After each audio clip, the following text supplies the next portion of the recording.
திருவெளிப்பாடு 3ஆம் அதிகாரம் 8ஆம் இறைவசனம். உன் செயல்களை நான் அறிவேன்.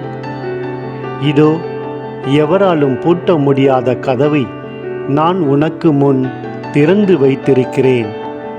சிறிதளவு வலிமைதான் உன்னிடம் இருக்கிறது. இருப்பினும் நீ என் வாக்கை கடைப்பிடித்தாய், என் பெயரை மறுதலிக்கவில்லை. ஆமேன். வெளிப்படுத்தின விசேஷம் 3ஆம் அதிகாரம் 8ஆம் இறைவசனம். உன் கிரியைகளை அறிந்திருக்கிறேன்.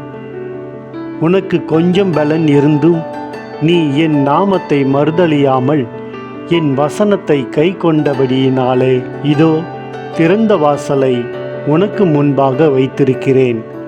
அதை ஒருவனும் பூட்ட மாட்டான். ஆமேன்.